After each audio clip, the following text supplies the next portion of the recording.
Discussion class में, जहां हम भगवत गीता एज इट इज यथारूप की प्रस्तावना, जो कि भक्ति वेदांत स्वामी प्रभुपाद ने लिखी है, जो ISKCON international society for Krishna consciousness के संस्थापक आचार्य हैं, और हम प्रस्तावना पढ़ रहे थे। और प्रस्तावना में हम कुछ अंश तक पढ़ चुके थे और उसके आगे काम कर रहे थे। लेकिन पिछले 2-3 हफ्तों में एक तो कुछ व्यवधान आया था, जहां मैं अपने घर में था, वहां से तो हो नहीं पाता। लेकिन लास्ट 2 क्लासेस में हमने बहुत ही अच्छा पुरुषोत्तम ज्ञान, मतलब पुरुषोत्तम मास के बारे में और पुरुषोत्तम योग के बारे में समझा, और भगवान के बारे में, भगवान के ऐश्वर्य के बारे में सब समझा। उसका लाभ हमें मिला। तो हम अभी आगे बढ़ेंगे और इस प्रस्तावना को, जो कि कंप्लीशन की तरफ है, उसको हम आगे बढ़ाएंगे। लेकिन ऐसा थोड़ा बीच में 2-3 वीक का थोड़ा सा गैप था, तो उसको हम थोड़ा रिपीट करके आगे बढ़ेंगे। तो हम शुरू करते हैं प्रेयर से। मैं स्क्रीन शेयर करता हूँ। हम प्रेयर से शुरू करेंगे। ओम अज्ञानतिमिरान्धस्य ज्ञानाञ्जनशलाकया चक्षुरुन्मीलितं येन तस्मै श्रीगुरुवे नमः। श्रीचैतन्यमनोभीष्टं स्थापितं येन भूतले स्वयं रूपा कदा मह्य ददाति स्वपदान्तिकमः। वन्देऽहं श्रीगुरुयो श्रूयुतपदकमलं श्रीगुरून् वैष्णवांश्च श्रीरूपं साग्रजातं सगणरघुनाथान्वितं सजीवं स्वाद्वैतं सावधूतं परिजनसहितं कृष्णचैतन्यदेवं श्रीराधाकृष्णपादान् सगणललिता श्रीविशाखाणि विद्वांस। हे कृष्ण करुणा सिंधु दीनबंधु जगत्पते गोपेश गोपिका कांता राधा कांत नमस्तुते। तत्वकांचन गौरांगी राधे वृंदावनेश्वरी वृषभानुसुते देवी प्रणमामि हरिप्रिये। वाञ्छाकल्पतरुभ्यश्च कृपा सिन्धुभय एव च पतितानां पावनेभ्यो वैष्णवेभ्यो नमो नमः। जय श्री कृष्ण चैतन्य प्रभु नित्यानंद श्री अद्वैत गदाधर शिवासादि गौर भक्तवृंद। हरे कृष्णा कृष्णा कृष्णा हरे हरे, हरे राम राम राम हरे हरे। हरे कृष्णा कृष्णा कृष्णा हरे हरे, हरे राम राम राम हरे हरे। हरे कृष्णा कृष्णा कृष्णा हरे हरे, हरे राम राम राम हरे हरे। हम जय पताका स्वामी महाराज का प्रणाम मंत्र पढ़ेंगे। नमो ओम विष्णुपदाय कृष्ण पृष्ठाय भूतले श्रीमते जया पताका स्वामिनैति नामिने। नमः आश्चर्यपदया निताय कृपा प्रदायिने गौर कथा दामदया नगरागम तारिणे। प्रभुपाद का प्रणाम मंत्र पढ़ेंगे। नमो ओम विष्णुपादाय कृष्ण पृष्ठाय भूतले श्रीमते भक्ति वेदांत स्वामिनैति नामिने। नमस्ते सरस्वते देवे गौरवाणी प्रचारिणे निर्विशेष शून्यवादी पाश्चात देश तारिणे। जय श्री कृष्ण चैतन्य प्रभु नित्यानंद श्री अद्वैत गदाधर शिवासादि गौर भक्तवृंद।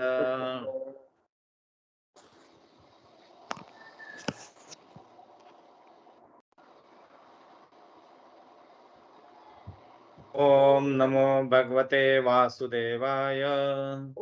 ओम नमो भगवते वासुदेवाय। ओम नमो भगवते वासुदेवाय। ओम नमो भगवते वासुदेवाय। ओम ओम नमो भगवते वासुदेवाय। ओम नमो भगवते वासुदेवाय। आप सभी को दंडवत प्रणाम करते हुए, आप सभी का धन्यवाद करते हुए हम इस प्रस्तावना को आगे बढ़ाएंगे। ये मास बहुत ही पवित्र मास है, आप सभी को पता है।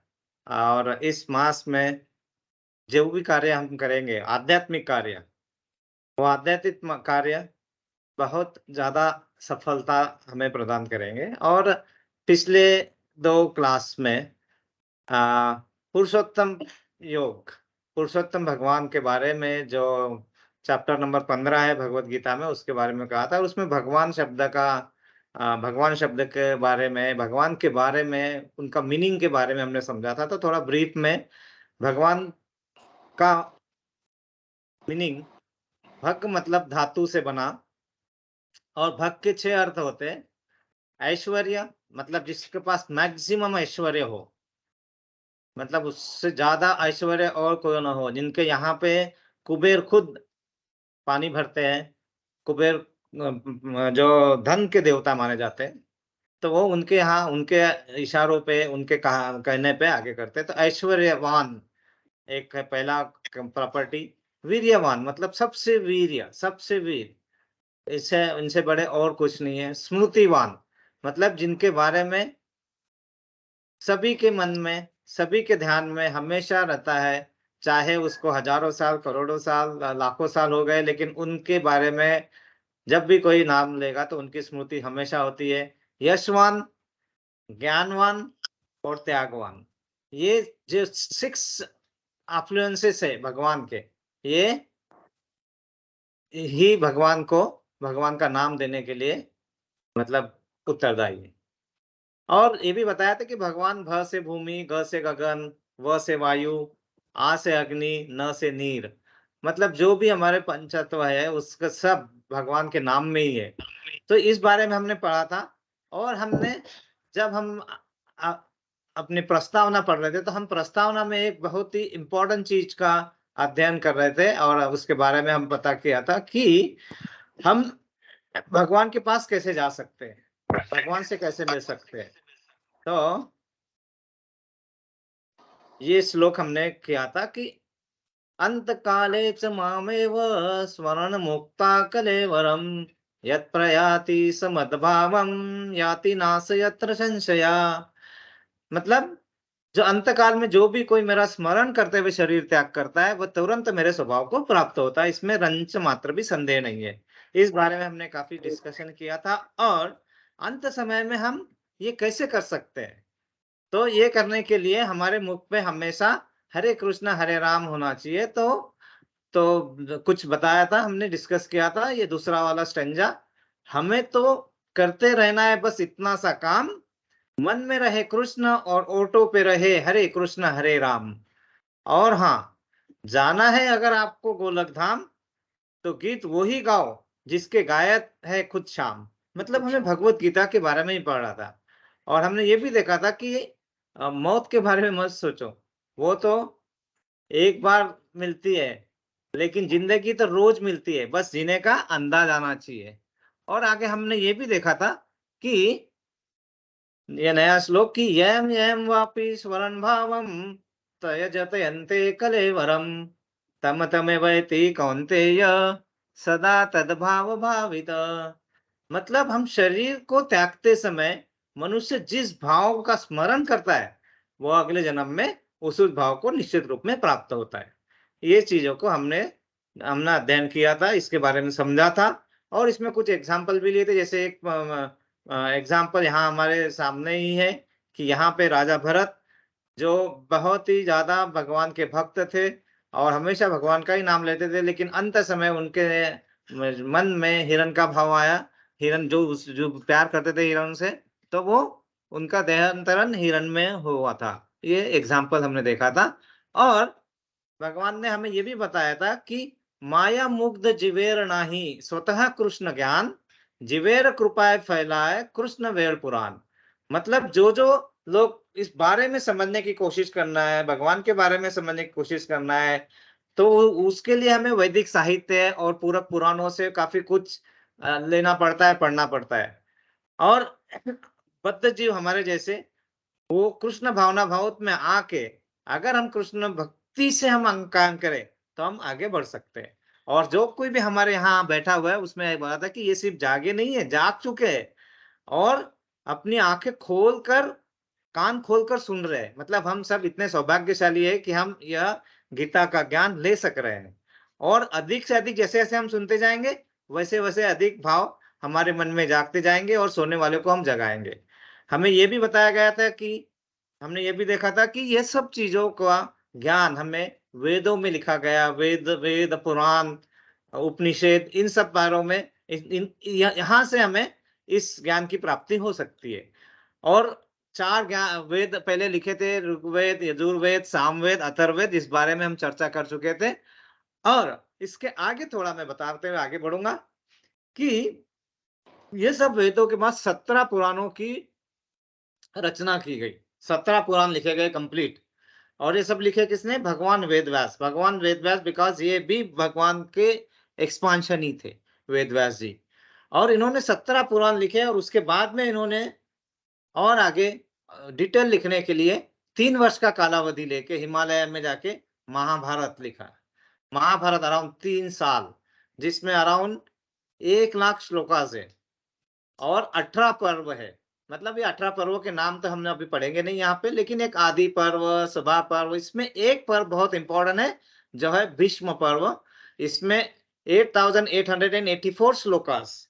और उस भीष्म पर्व में भगवान का गीत, भगवत गीता, भगवान ने 700 श्लोका का वो इसी भीष्म पर्व में भगवत गीता, महाभारत के इसमें ही भगवत गीता का गीत भगवान ने गाया था, जो कुरुक्षेत्र में श्री कृष्ण ने अर्जुन को अराउंड 5500 साल पहले कलयुग की शुरुआत में ये कहा था। तो ये है किस तरह से हमारा जो वैदिक ज्ञान है कहाँ से आया है। तो 17 पुराण, उसके बाद में महाभारत। और महाभारत इतना लिखने के बाद इसमें सब कुछ डिटेल था, जिसमें कृष्ण चरित्र के बारे में सब डिटेलिंग है, पूरा डिटेल होगा। जबकि हम सिर्फ यहाँ पे समझने की कोशिश कर रहे हैं the Bhagavad Gita as it is, जो सिर्फ 700 श्लोका की वो एक भीष्म पर्व के बारे में। और इतना लिखने के बाद भी जो ऋषि वेदव्यास जी थे भगवान, वो संतुष्ट नहीं थे। उनको संतुष्टि नहीं मिली। क्यों? क्योंकि उन्होंने भगवान के बारे में लिख तो लिया, लेकिन उनकी स्तुति जैसे करना चाहिए, जिस तरह से करना चाहिए, वो उतना वो खुद खुशी नहीं थे। तो उन्हें महाभारत और सभी पुराण लिखने के बाद भी फिर नारद मुनि के सुझाव पर भागवतम की रचना की। नारद मुनि जो खुद सबसे पहले भगवान ने जो भगवत गीता बताई थी सूर्य भगवान को, और सूर्य भगवान ने वहां से फिर मनु ऋषि, फिर नारद मुनि, और मतलब वहां से गुरु परंपरा से आगे बढ़ रही है। तो नारद मुनि ने सुझाव दिया कि आप भागवतम की रचना करो। और भागवतम की रचना और भागवतम महाभारत, इसमें क्या डिफरेंस है? दोनों भी कृष्ण चरित्र का वर्णन हुआ है, लेकिन महाभारत जो है, महाभारत में ऐतिहासिक दृष्टिकोण रखा गया है, जो रचना की कृष्ण चरित्र की। इसमें वासुदेव और वसुदेव पिता पुत्र की ऐतिहासिक बातों के बारे में वर्णन हुआ है। मतलब ऐतिहासिक दृष्टिकोण से लिखा गया जो है महाभारत है। लेकिन इसमें वेद व्यास जी संतुष्ट नहीं थे। क्यों? क्योंकि उन्हें तो ये जग नियंता, जो जग नियंता परमेश्वर है, उनके बारे में भावमय होके, रसमय होके, और उनका पूरा दर्शन, वो सब की रचना उस भाव से करनी थी जो भागवतम में उन्होंने की है। भागवतम बहुत बड़ा लिखा गया है भागवतम। और इस चीज को समझने के लिए जो भी हमारा वैदिक साहित्य है, वैदिक ज्ञान है, अलग अलग इसमें मिलता है। वेद ग्रंथ से मिलता है, पुराण ग्रंथ से मिलता है, काव्य ग्रंथ से मिलता है, और भागवतम इन सभी का मिश्रण है भागवतम। तो वेद ग्रंथ जो होते हैं, जो वेद होते हैं, वो मालिक की तरह हमें आज्ञा करते हैं, मतलब उस तरह से लिखे गए हैं कि जो लिखा है उसको फॉलो करो एज इट इज। वो मालिक की तरह आज्ञा करते हैं वेद ग्रंथ, थोड़े स्ट्रिक्ट नेचर में रहेंगे। पुराण ग्रंथ जो होते हैं, पुराण उनको थोड़ा और इस तरह से लिखा गया है कि वो मित्र की तरह हमें समझा के बताते हैं पुराण ग्रंथ, वो पुराणों का है। तो सबसे पहले वेद जो एकदम स्ट्रिक्ट इसमें रहेंगे, उसका एब्स्ट्रैक्ट फॉर्म, एब्स्ट्रैक्ट मतलब शॉर्ट फॉर्म, मतलब ब्रीफ में, तो वो उपनिषेध होते।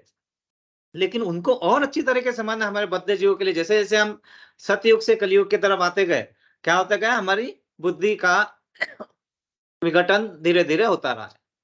तो पुराण ग्रंथ लिखे गए और जो मित्रों के लिए समझा सकते हैं, और काव्य ग्रंथ ग्रंथ जिसमें काव्य की तरह गाया गया है, बताया गया है, वो क्या होता है, वो प्रिय पत्नी की तरह प्यार से समझाते हैं।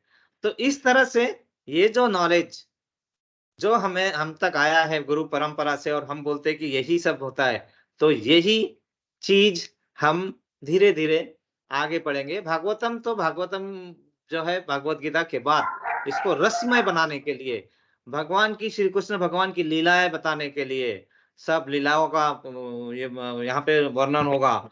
यहाँ पे भाव में, रस में, सब चीजें आएगा। जैसे रामायण के बारे में हमने सुना था, रामायण पहले महर्षि वाल्मीकि जी ने लिखी थी। वो एक ऐतिहासिक राम कथा के नाम तरह विख्यात है और उसी तरह लिखी गई थी। लेकिन जब और आगे उनको श्री गोस्वामी तुलसीदास जी ने लिखी, तो उन्होंने भी इस तरह गाई कि वो जग नियंता भगवान श्री राम की रसमय भाव कथा की तरह हमारे साथ, हमारे सामने प्रस्तुत हो। इस दोनों में थोड़े थोड़े डिफरेंसेस है, वो डिफरेंसेस के बारे में हम अभी बात तो नहीं कर सकते, लेकिन यही डिफरेंस है कि वो ऐतिहासिक राम कथा और ये जो बनाई गई है, यह रसमय भाव कथा जो गोस्वामी तुलसीदास जी ने रामायण बताए।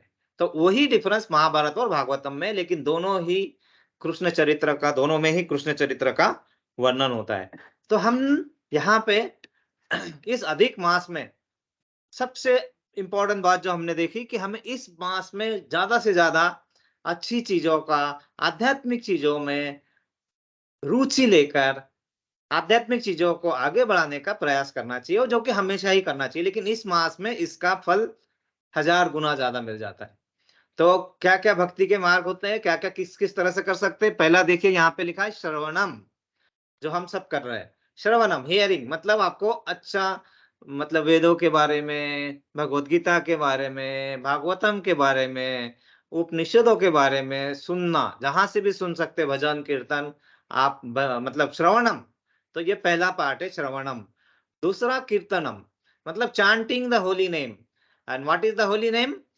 हरे कृष्णा हरे कृष्णा कृष्णा कृष्णा कृष्णा हरे हरे, हरे हरे, हरे हरे राम राम हरे हरे राम, राम, राम राम राम राम हरे हरे। हरे।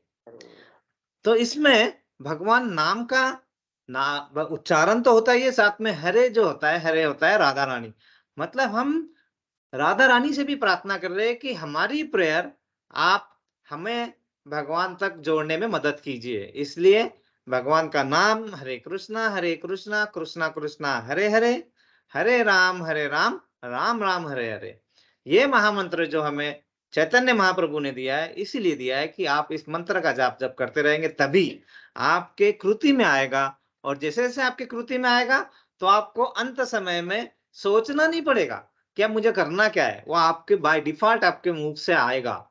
लेकिन उसके लिए हमें इसमें, मतलब किसी न किसी तरह से हमें कृष्णा भावना भावित होके अपने कार्यों को करता है। अपने कर्तव्य से मुंह मोड़ना नहीं है। भगवान ने कृष्ण अर्जुन को कहा था युद्ध से भाग जाओ और जाके योगा करो और वहां जाके पूरा तपस्या करो, नहीं कहा है। उसने कहा है कि तुम अपना पूरा कर्तव्य निभाओ, तुम्हारा क्षत्रिय धर्म है, कर्तव्य है कि जाके वहां पे युद्ध करो।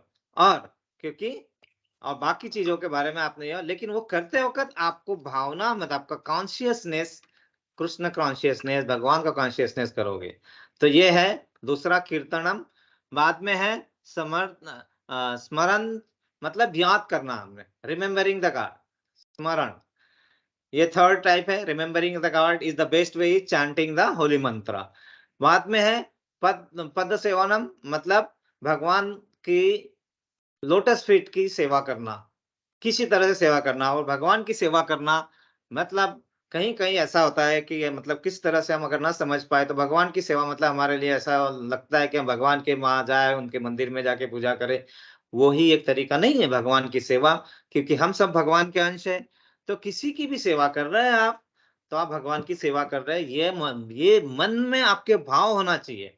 और जब आपके मन में ऐसा भाव आता है ना, तो फिर आप समझिए आपकी सेवा बिल्कुल आपको उसका फल गोलक धाम ले जाने के लिए बिल्कुल रेडी करेगी।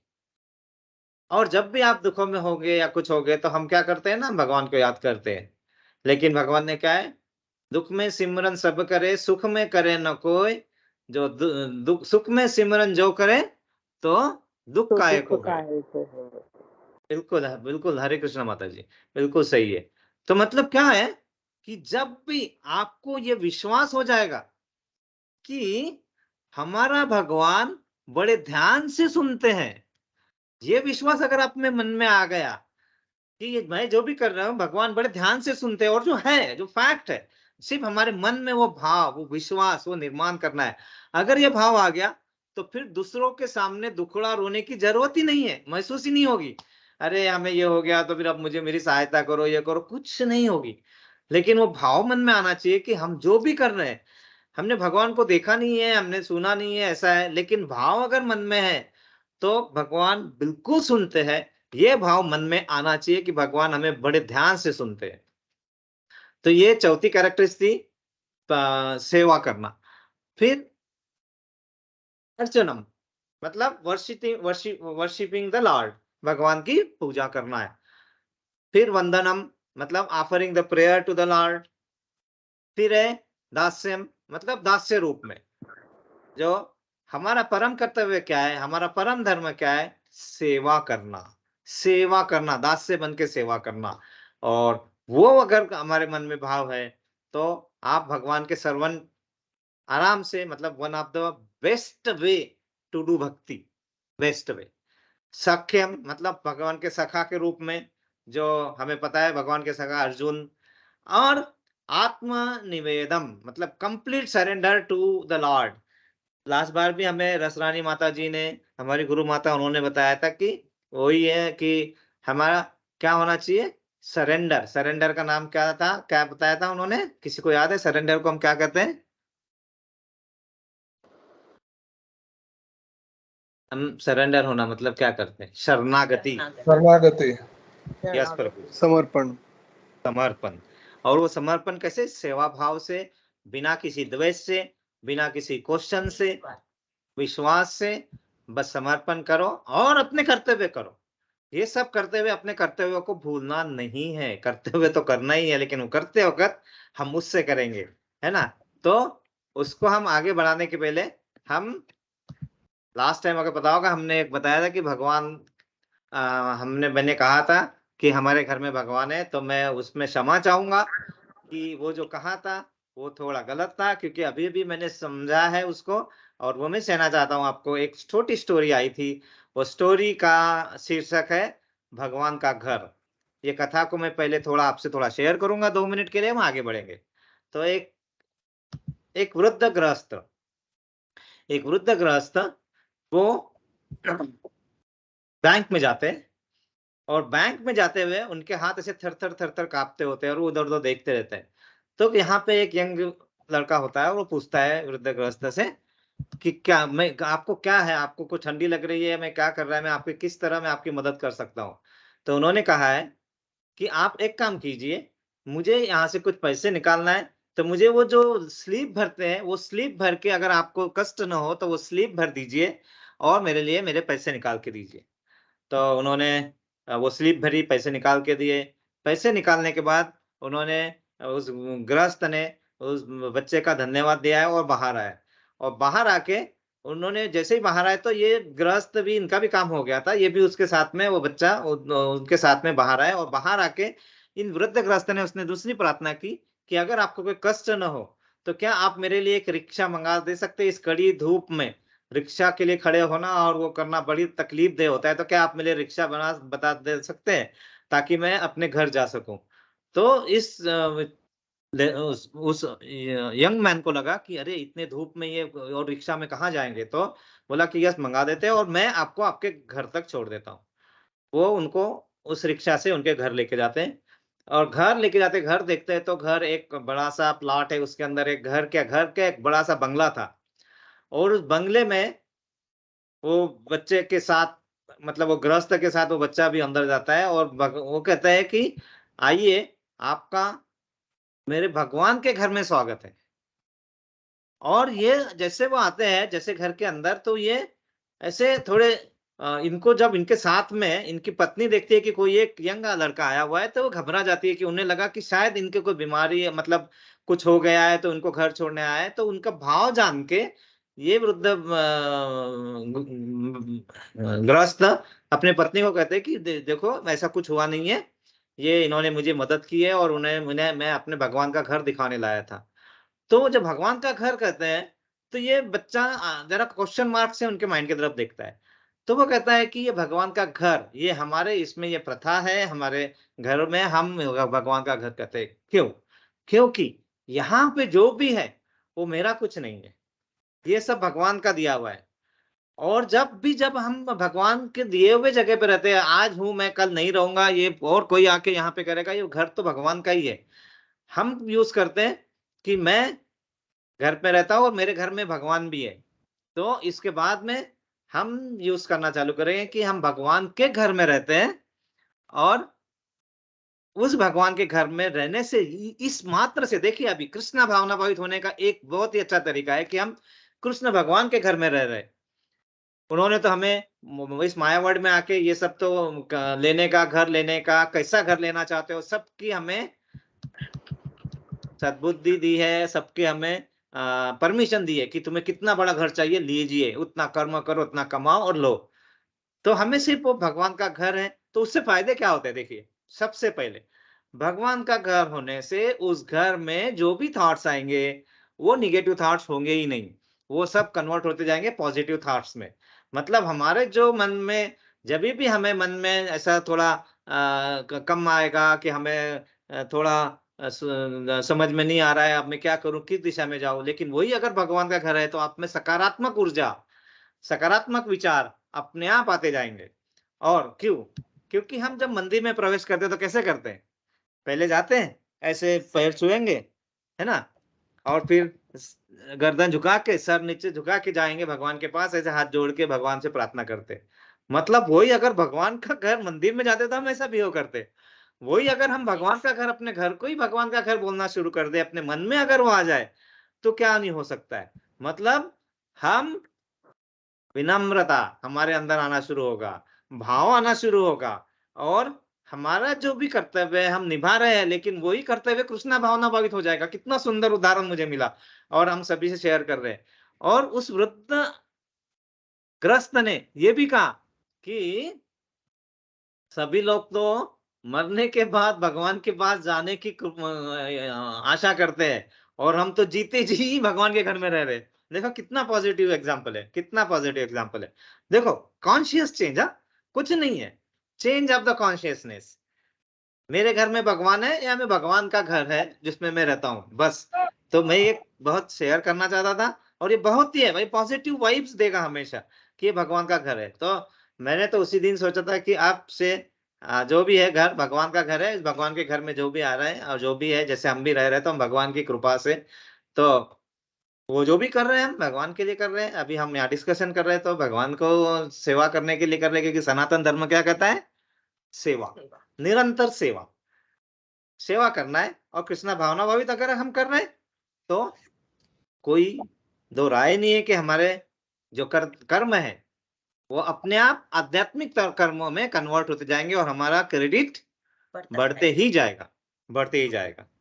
तो इस चीज़ का, इस बारे में हम ध्यान रखेंगे कि हम इसके बाद में हम भगवान का घर करके उद्देशित करें, तो हमें उसका फल अच्छा मिलेगा और यही होता है, यही इसका मीनिंग है कि हमें कृष्णा भावना भावित होके करना है जो भी करना है। ओके, तो हम इसके आगे पढ़ना चालू करेंगे अभी। तो इसके आगे पढ़ते वक़्त हम पढ़ रहे थे और ये पार्ट हमने पढ़ना शुरू किया था, लेकिन उस समय आवाज अच्छा न होने के कारण कनेक्शन नहीं हुआ था, तो हम पूरा करेंगे। तो हमने देखा था कि हमें हमारे मन में भगवान का स्मरण रहना चाहिए, और इसीलिए जिस भाव को आप स्मरण करेंगे, उस भाव को आप प्राप्त करेंगे। लेकिन वो कैसे करेंगे वो बताया था भगवान ने। अगर आपको याद होगा तो ये भी एक चीज है, वो शायद मैं यहाँ पे डिस्कस नहीं कर पाया कि ये निर्माण मोहा जित संग दोषा अध्यात्म नित्या विनिवृत्त कामा द्वंद्व वैर्विक्त मुक्ता सुख दुख संगे गर गर्चंत मुड्डा पद वयम तत। मतलब आपको निर्माण मुहा होके, मतलब ये मेरा है, ये सब मैंने किया है, ये घर मेरा है, ये गाड़ी मेरी है, ये सब इस मोह से बाहर होके और स्मरण करेंगे आप, कृष्णा भावना भावित हो गए, तो आपको कभी भी गोलक धाम जाने के मार्ग में जाने में कोई बाधा नहीं आएगी। ओके, तो इसके आगे हम पढ़ते हैं अभी। इसके आगे है तस्मात् वर्षु कालेषु मामानुस्मर युद्ध च मयर्पितम मनोबुद्धम धार्मिक मयमवश्य संशय। इसमें क्या कहते हैं, इसलिए है अर्जुन, तुम्हें कृष्ण रूप में सदैव मेरा चिंतन करो, और साथ ही अपने युद्ध कर्म करते रहो। अपने कर्मों को मुझे समर्पित करके तथा अपने मन एवं बुद्धि को मुझ में स्थिर करके तुम निश्चित रूप से मुझे प्राप्त कर सकोगे। मतलब अपने कर्तव्य से तुम्हें हटना नहीं है, क्योंकि सबके कर्तव्य क्या करना है, कैसे करना है, डिसाइडेड है। और तुम्हें क्या करना है, तुम्हें अपना कर्तव्य करना है, लेकिन सदैव मेरा चिंतन करो और साथ ही अपने युद्ध का कर्म करते रहो।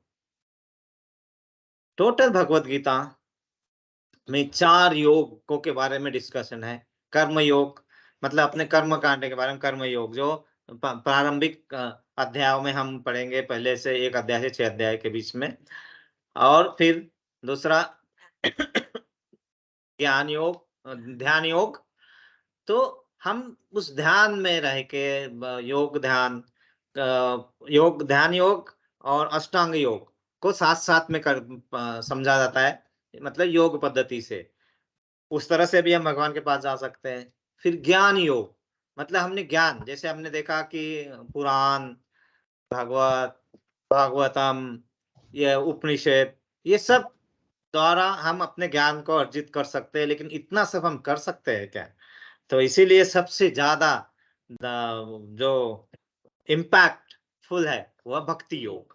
तो भक्ति योग से उस बारे में भी यहाँ पे रहेगा। तो पहले फर्स्ट से 6 अध्याय तक कर्मकांड के बारे में बताएंगे, 6 से 12 तक हमें अष्टांग योग, ध्यान योग के बारे में और ज्ञान योग के बारे में पता चलेगा। और फिर 13 से 18 जो चैप्टर रहेंगे मेन, वो ज्ञान योग से भक्ति योग की तरफ कैसे जाते हैं, इस बारे में हम वहां पे पढ़ेंगे। तो सबसे हाईएस्ट इन कलयुग जो है भक्ति योग। तो हम अगर भक्ति योग में रहेंगे तो हम हमेशा ही भगवत धाम की तरफ कुछ कर सकेंगे। तो इसमें एक है, क्योंकि ज्ञान हमें पता है, पोथी पढ़ जग मुहा पंडित भया कोय, ढाई आकर प्रेम का पढ़े सो पंडित होए। आप इसका मीनिंग देखिए, अलग अलग तरीके से इसका मीनिंग है, लेकिन यहाँ पे हमारे लिए इसका मीनिंग किस तरह से हो सकता है कि आप ज्ञान तो पढ़ लेंगे, पोथी पढ़ जग मुहा पंडित भयानक होए। मतलब आप कितने भी पढ़ोगे तो आपको कितना ज्ञान होगा, जितना आपने पढ़ा है, जितना आपको समझ में आया है, उतना ही ज्ञान होगा। तो उससे पंडित, मतलब आपको वो ज्ञान होगा, वो पूर्ण ज्ञान कह सकते हो, लेकिन वो संपूर्ण ज्ञान नहीं होगा। ध्यान दीजिए, डिफरेंस देखिए, पूर्ण और संपूर्ण में, पूर्ण और परिपूर्ण में। तो पूर्ण ज्ञान, ज्ञानी को पूर्ण ज्ञान मिल सकता है, लेकिन जब आप भक्ति के साथ ज्ञान को ज्ञान को अर्जित करोगे, तो वो हो जाएगा संपूर्ण ज्ञान, परिपूर्ण ज्ञान। तो भक्ति, मन की भक्ति, सरेंडर, शरणागति ही हमें विनम्रता के साथ ज्ञान अर्जित करने की योग्य बना सकते हैं। करेक्ट? क्योंकि अगर हम ऐसा नहीं कर पाए तो हम उतना ज्ञान अर्जित कर ही नहीं सकते। हम ज्ञानी होके पूर्ण ज्ञान ही मिलेगा हमें, संपूर्ण नहीं। तो डिफरेंस हमें समझना है कि पूर्ण और संपूर्ण में क्या क्या क्या डिफरेंस है। तो हमें ध्यान होना चाहिए कि हमें चाहिए संपूर्ण ज्ञान। पूर्ण ज्ञान तो वेद पुराणों से मिलेगा, संपूर्ण ज्ञान भक्ति में आने के बाद ही मिलेगा। तो भगवान ने वही कहा है कि तुम सदैव मेरा चिंतन करो और अपने युद्ध कर्मों को करते रहो। समर्पित मन बुद्धि स्थिर करो और निश्चित रूप से मुझे प्राप्त कर सकोगे। और बुद्धि को स्थिर करने के लिए हमारे आसपास कैसे होना चाहिए? Positive vibes. कौन जनरेट करेगा? हमारा कर्तव्य है। कैसे करेंगे? नाम स्मरण करके, उस तरह से भावना भावित होके। पॉजिटिव एनवायरनमेंट जब होगा तो हम किसी भी कंडीशन में अपने आप को असंतुलित नहीं पाएंगे।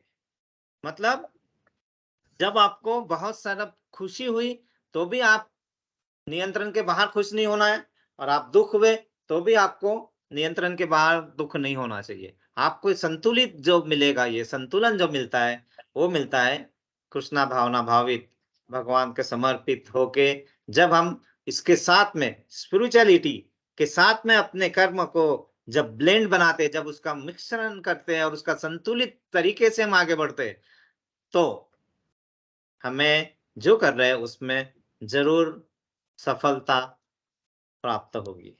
अब सफलता के भी बहुत सारे पैमाने हो सकते हैं, उस बारे में हम ज्यादा डिस्कस नहीं। सफलता, कुछ लोगों के लिए सफलता मतलब पैसा आया, पैसा आया, पैसा आया, सफलता है। तो वो सब पैसा पैसा पैसा शायद सफलता नहीं देगा। मुझे याद आता है पार्थ, मेरा बेटा जब छोटा था तो उसे एक ही गाना ये पसंद आता था, है ना, पैसा पैसा क्या करते हैं, पैसे का क्या होगा, कुछ तो ऐसा गाना आता है ना वो, है ना। तो बस ऐसा, तो वो सफलता नहीं है। सफलता मतलब हमें मन की शांति करते वक्त मिल रही है, हमें सब हो रहा है वो सब, और परम कर्तव्य को हम निभा रहे हैं क्या। परम कर्तव्य मतलब सेवा भाव से हम कार्यरत में है या नहीं है।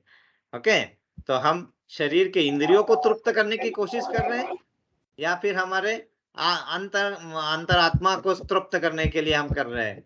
तो हम शरीर के मतलब जो भी हमारी योनियां हैं उनको तृप्त करने के लिए अगर हम कार्य कर रहे हैं तो वो होगा भौतिक कार्य, और उसे भौतिकता इसमें आपको सफलता दिखते रहेगी, मिलती रहेगी, लेकिन वो सब क्षणिक होती है।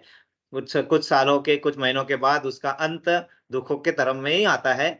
और अगर हम वही चीज अपने मन के अंदर बैठे भगवान, आत्मा, परमात्मा के लिए सेटिस्फेक्शन के लिए जब हम करना चालू करते हैं, करने का तरीका वही रहता है, दृष्टिकोण थोड़ा बदल जाता है, और तो फिर हमें वही भौतिक कार्य आध्यात्मिक कार्यों में कन्वर्ट हो जाते हैं और हमें उसका फल मिलता है। भगवान ने, ये भी श्लोक हमने पढ़ा था लेकिन हम आगे पढ़ते हैं। ब्राह्मण क्षत्रिय विषाणम शूद्रानं च परन्तप कर्माणि प्रविभक्तानि स्वभाव प्रभवैर्गुणे। हे परंतप मतलब हे शत्रु को ताड़ने वाले, मतलब वो इसको बुलाया अर्जुन को। भगवान ने कहा है ए परंतप, ए शत्रु को ताड़ने वाले। ब्राह्मण, क्षत्रिय, वैश्य और शूद्र ये भौतिक गुणों के अनुसार अपने स्वभाव से पैदा हुए गुणों से प्रतिष्ठित होते हैं। मतलब ये जो भी है, जो बनाया है ये चार वर्ण, ये उनके गुणों से है, न कि जन्म से। मतलब जो तुम्हारे में गुण है, जिस तरह के गुण हो, जिस तरह का तुम्हें कार्य करना है, कार्य करते हो, उस तरह से हम इस चार तरह के गुणों में विभाजित होते हैं, इन चारों। तो हम यहाँ तक हमने देखा था, इसके आगे का हम अभी पढ़ना शुरू करेंगे। तो यस, तो यहाँ तक किसी का कोई अगर कोई प्रश्न है, क्योंकि यहाँ तक हमने पढ़ा था, और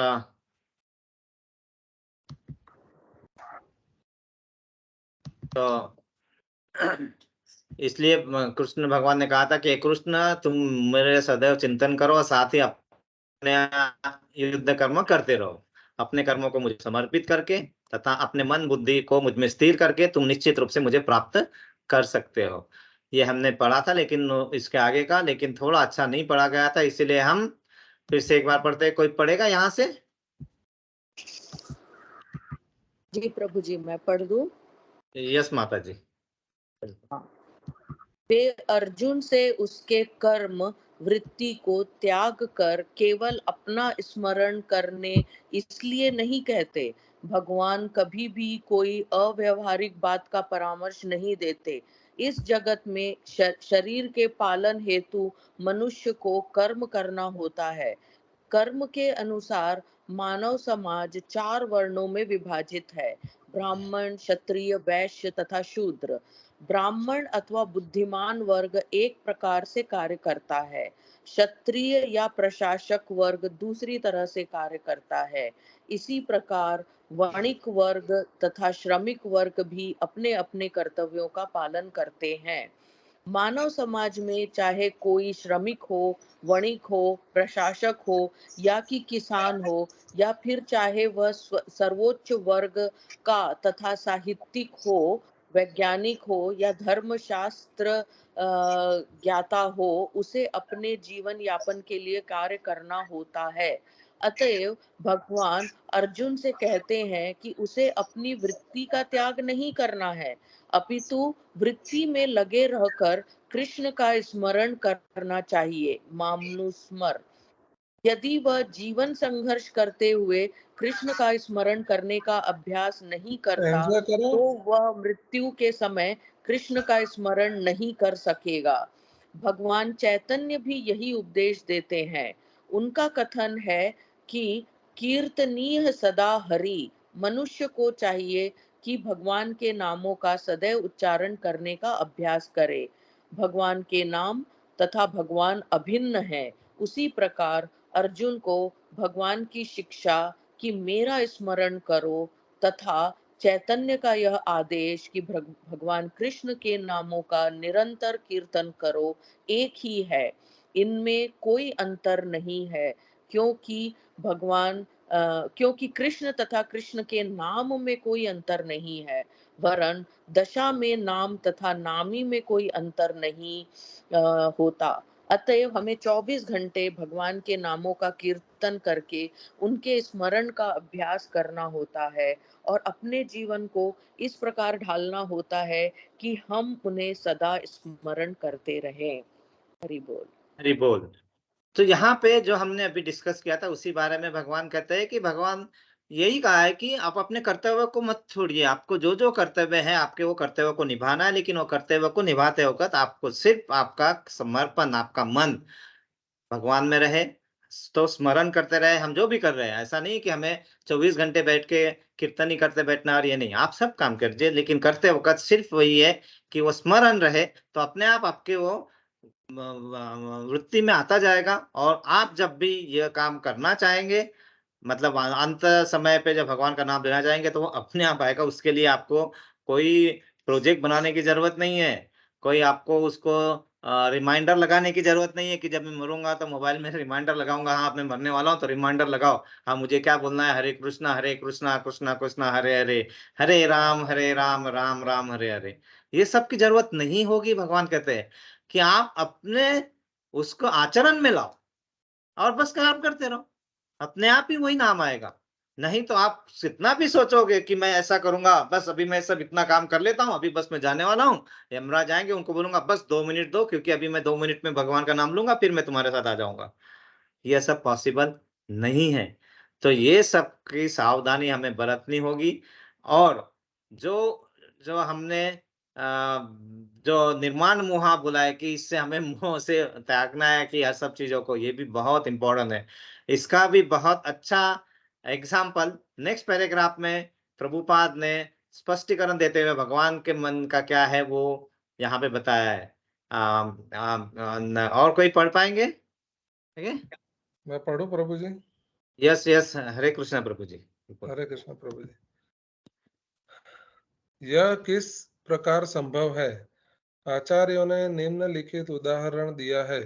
यदि कोई विवाहित स्त्री पर पुरुष में आसक्त होती है, या कोई पुरुष अपनी स्त्री को छोड़कर किसी पराई स्त्री में लिप्त होता है, जो यह आसक्ति अत्यंत प्रबल होती है, ऐसी आसक्ति वाला अपने प्रेमी के विषय में निरंतर सोचता रहता है। जो स्त्री अपने प्रेमी के विषय में सोचती रहती है, वह अपने घरेलू कार्य करते समय भी उसी से मिलने के विषय में सोचती रहती है। वास्तव में वह अपने गृह कार्य इतनी अधिक सावधानी से करती है कि उसका पति उसकी आसक्ति के विषय में संदेह भी न कर सके। इसी प्रकार हमें परम प्रेमी कृष्ण को सदैव स्मरण करना चाहिए और साथ ही अपने कर्तव्यों को सुचारू रूप से करते रहना चाहिए। इस इसके लिए प्रेम की प्रगाढ़ भावना होनी चाहिए। यदि हम में परमेश्वर के लिए प्रगाढ़ प्रेम हो, तो हम अपना कार्य करते हुए उनका स्मरण भी कर सकते हैं, लेकिन हमें प्रेम भाव उत्पन्न करना होगा। उदाहरणार्थ, अर्जुन सदैव कृष्ण का चिंतन करता था। वह कृष्ण का नित्य संगी था और साथ ही योद्धा भी था। कृष्ण ने उसे युद्ध करना छोड़कर जंगल जाकर ध्यान करने की कभी सलाह नहीं दी। जब भगवान कृष्ण अर्जुन को योग पद्धति बताते हैं, तो अर्जुन कहता है कि इस पद्धति का अभ्यास करना उसके लिए संभव नहीं। हरि हरि बोल। बोल, हरि बोल। तो देखिए, बहुत सिंपल एग्जाम्पल दिया है और यह होता है। और यही चीज से समझाने के लिए आचार्य ने, जैसे हमने यहाँ पहले बताया कि हमें 24 घंटे निरंतर प्रभु का ध्यान करते रहना चाहिए, तो ये कैसे पॉसिबल है? वो इसलिए उन्होंने एग्जाम्पल दिया कि जब ऐसा आपको कुछ ऐसा होता है कि प्रेम होता है कि उसके बारे में ये होता है अपने, तो यहाँ पे बताया कि स्त्री दूसरे इसमें प्रेम में पड़ते हैं या फिर एक पुरुष दूसरे स्त्री के प्रेम में होता है, तो उसके मन में निरंतर ही होता है कि अभी मैं जाऊं, फिर उससे मिलूं, फिर उससे बातें करूं, फिर आदान प्रदान जो भी होगा सब करूं, तो वो उनके मन में वही चलता रहता है। लेकिन वो करते हो तो इतने कॉशियसली काम करते हैं कि उसके बारे में संदेह न हो, मतलब और सावधानी से कार्य करते हैं। तो जब ये कर सकते हो तो आपके मन की वृत्ति है, आप स्मरण 24 घंटा कर सकते हो। तो वो करना क्या है? तो आपको जिसने ना इस जगत में लाया और जो इस जगत के सर्वे सर्वा है, जो इस जगत में सब कुछ कार्य करते हैं, जिनके मर्जी के बिना पत्ता भी नहीं हिलता, ये सब आपको जब पता है, तो आप करते वक़्त उनका मन ध्यान में, उनका स्मरण ध्यान में रख ही सकते हो। तो ये हमारे पास है, ये हमें दिया है हमारे पास भगवान ने, लेकिन हम उसको किस तरह से यूज़ करते हो? हमारे मुकद्दर के सिकंदर हम ही है ना? तो हम जैसे करेंगे, वैसे-वैसे हमारे क्रेडिट हमें मिलते जाएँगे और वैसे-वैसे हमें उच्च लोक में, हमने लास्ट बार देखा था कि अब सारा 14 लोक और उसके बाद में ऊपर अलग-अलग धाम में जाने के अधिकारी हम बन सकते हैं। और ये बनने का सिंपल तरीका है कि हमें कृष्णा भावना भावित होकर कार्य करना है। और ये करने में हम कर सकते हैं, ये एग्जाम्पल इसीलिए दिया है। लेकिन ये बहुत इंपॉर्टेंट है कि वो जो प्रेम है, वो भावना हमें निर्माण होनी चाहिए, प्रगाढ़ भावना मन में चाहिए। और अगर हमें वो मन में आ गई, तो फिर हमारे भगवत धाम जाने का मार्ग क्लियर, एकदम प्रेम भाव उत्पन्न करना होता है हमें ना। और ये बहुत लास्ट में 2 चीजें बताइए कि भगवान के पास जाने के 4 तरीके। कर्म कांड, मतलब अपने कर्म करते हुए करते रहे। दूसरा भक्ति योग, ज्ञान योग, ध्यान योग, मतलब ध्यान योग, अष्टांग योग, मतलब योगा पद्धति ध्यान करके। इतने सारे तरीके हैं, लेकिन जो आपको पॉसिबल सूटेबल है भगवान वही बताते हैं और उसमें हमारा ध्यान अच्छा रहता है। और हमारे इस कलयुग में भक्ति योग ही हमारे लिए सबसे अच्छा है ना? क्योंकि अष्टांग योग और वो करेंगे हम अपने शरीर को अच्छा रखने के लिए, फोकस बढ़ाने के लिए वो करना ज़रूरी है। अष्टांग योग पद्धति करना ज़रूरी है। यहाँ पे हमारे बीच में अभी वंदना माताजी बैठी है, उनको मैं कांग्रेचुलेशन भी बोलता हूँ। उन्होंने ये योग टीचर, योगा टीचर का एग्ज़ाम पास करके वो योगा टीचर भी बन चुके हैं, है ना माताजी? जी प्रभु जी, धन्यवाद। है ना? तो बहुत अच्छा है ये, क्योंकि ये जो है इससे हमारा कंसंट्रेशन बढ़ाने का तरीका हमें मिलेगा।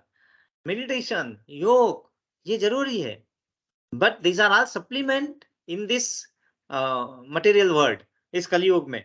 भक्ति योग से हम बहुत अच्छी तरीके से, तो इसमें भगवान ने अर्जुन को क्या कहा कि तुझे, तेरा क्षत्रिय धर्म है, तेरा कर्तव्य है सबका ये करना, बचाव करना, तो तुझे युद्ध लड़ना होगा।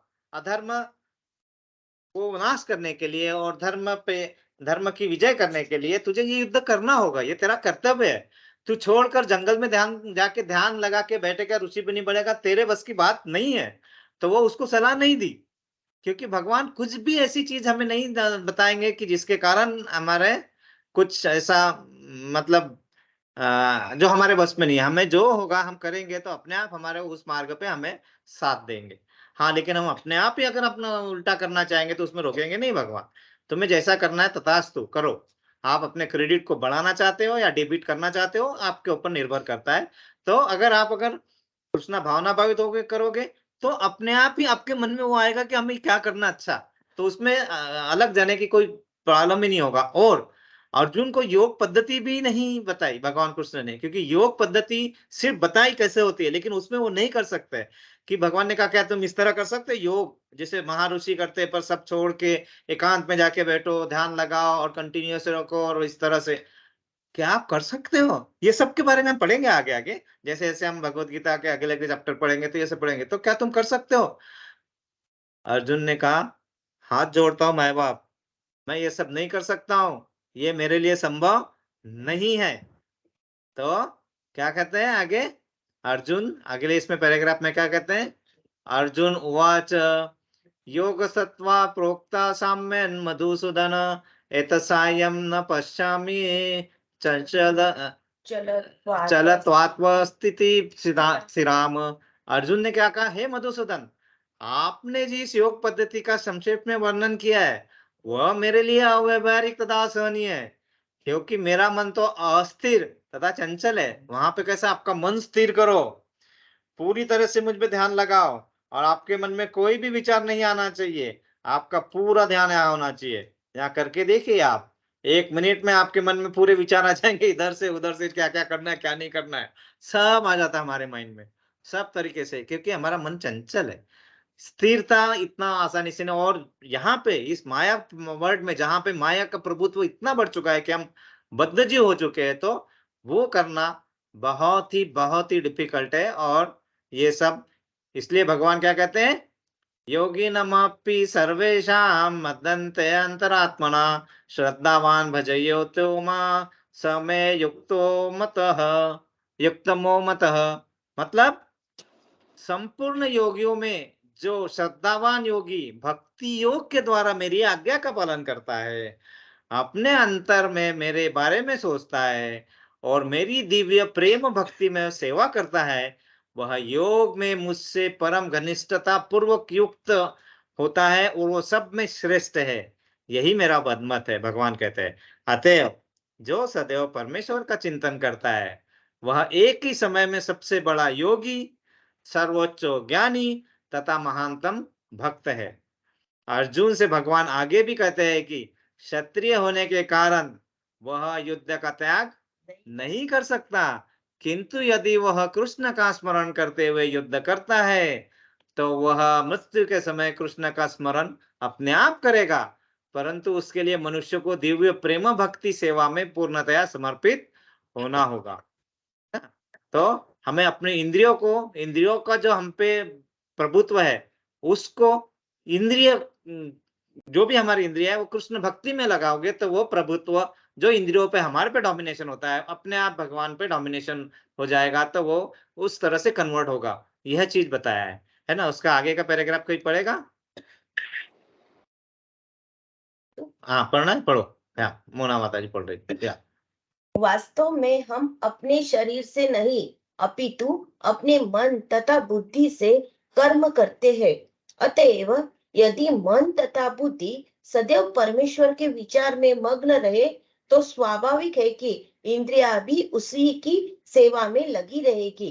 इंद्रियों के कार्य कम से कम बाहर से तो वे ही रहते हैं, लेकिन चेतना बदल जाती है। भगवत गीता हमें सिखाती है कि किस प्रकार मन तथा बुद्धि को भगवान के विचार में लीन रखा जाए। ऐसी तल्लीनता से मनुष्य भगवान धाम को जाता है। यदि मन कृष्ण की सेवा में लग जाता है तो सारी इंद्रियाएं स्वतः उनकी सेवा में लग जाती है। यह कला है और यही भगवत गीता का रहस्य भी है। कि श्री कृष्ण के विचार में पूरी तरह मग्न रहा जाए। हरि बोल। हरि बोल। बहुत बहुत सुंदर तरीके से बताया है कि जो हम अपने शरीर में से नहीं अपितु अपने मन तथा बुद्धि से कर्म करते हैं, क्योंकि जो भी आप कार्य करना चाहते हैं, जैसे आपके सामने आप जा रहे हैं रास्ते से, आपके सामने सांप आ गया, अगर आपके अंदर से ऑर्डर आया अच्छे तरीके से कि अरे बाबा भागो, दूर हो जाओ, तो हम दूर हो जाओगे। लेकिन अगर आपके अंदर वो जो ऑर्डर आना है वो ऑर्डर बराबर नहीं आया, आपका मन कहीं और है, आपके माइंड से कुछ और आया और आपने सोचा कि अरे ये तो खेलने का एक साधन है, मैं जाके उसके साथ खेलता हूँ, और जाएंगे उसके साथ में और उसके साथ में उसके सामने बीन बजाएंगे और आएंगे। तो ये होता है कि हमारे अंदर से जो ऑर्डर हमें आ रहा है, हम उसका पालन हम कर रहे हैं।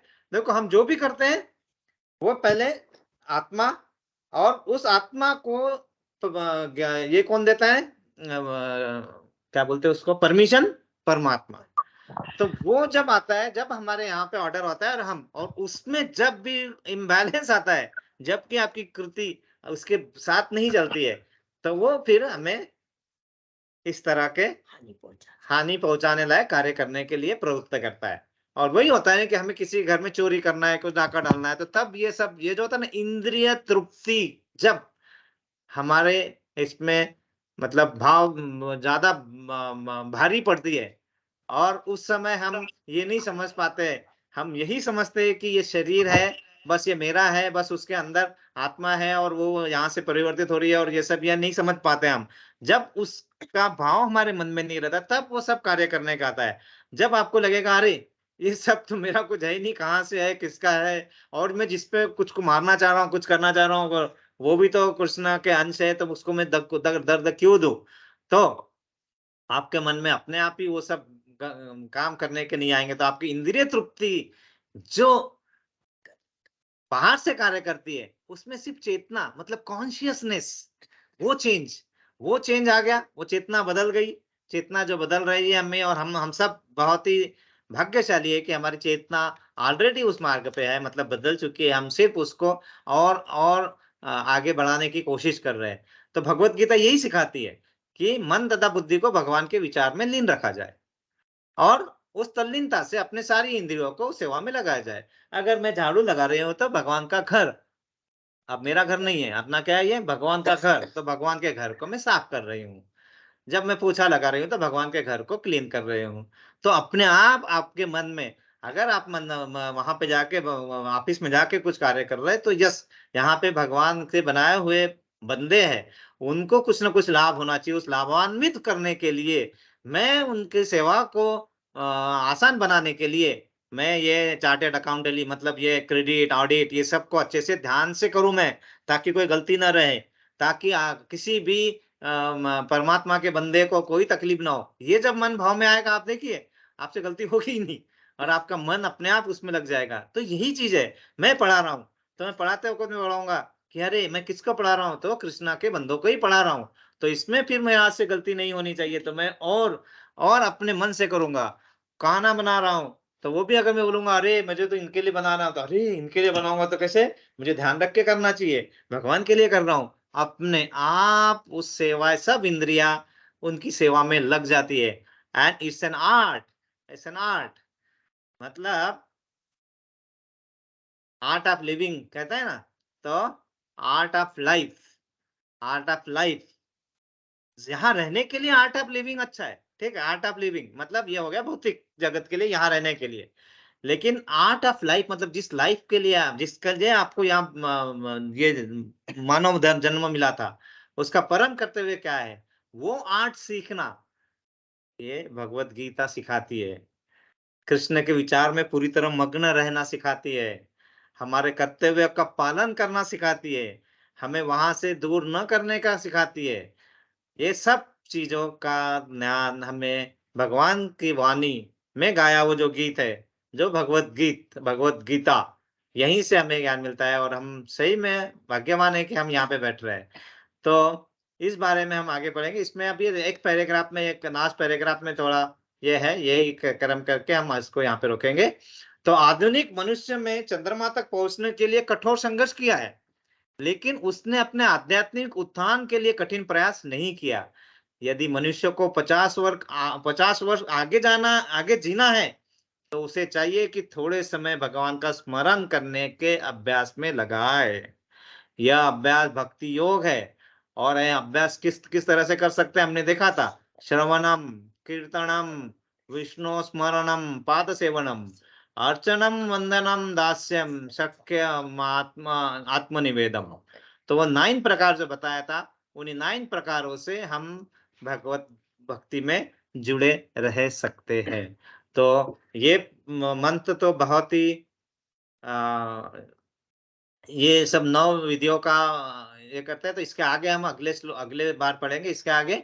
तो यहाँ पे हम अभी रुकना चाहेंगे, और सिर्फ ये ध्यान दीजिए कि हम जो भी कर रहे हैं सिर्फ इस तरह करें। तो पहला चीज, हम भगवान का घर है, उसमें रह रहे हैं।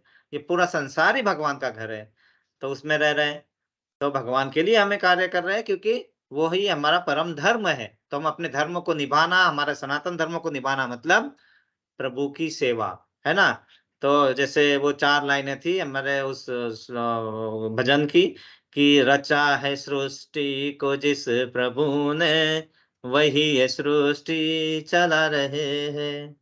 हमारा धर्म है प्रभु की सेवा, श्रद्धा से उसको हम निभा रहे हैं। और भी है इसके आगे, लेकिन ये चीज करते हुए हम भगवान का स्मरण किस तरह किया जाए, और वही था पुरुषोत्तम योग। वो पुरुषोत्तम जो हमने पिछले दौर में रस रानी माता जी ने हमें बताया था पूरा, कि इस योग में भगवान का स्मरण, भगवान का किस तरह से उस ऐश्वर्य को समझे और उसमें हम तल्लीन हो।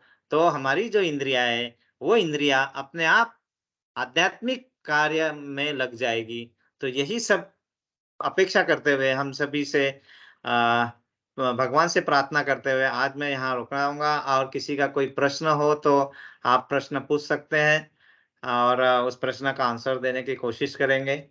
और किसी के लिए जो भी प्रेयर होगी तो हम प्रेयर भी करेंगे। भगवान से प्रार्थना करेंगे कि हम सब जो कार्य कर रहे हैं, हमारे काम जो कर रहे हैं, उस कार्य में हमें तल्लीनता से भगवान के शरण में आके स्मरण करते हुए वही कार्य हमारे भौतिक से आध्यात्मिक की तरफ ले जाए, और हमारा इस जीवन का जो उद्देश्य है कि परम धाम को प्राप्त करना है, उस तरह हम प्रगति करें, हमारे कर्तव्य भी करें और कर्तव्य का पालन उस तरह से करें। तो सभी के लिए, किसी के लिए कोई स्पेशल प्रेयर है?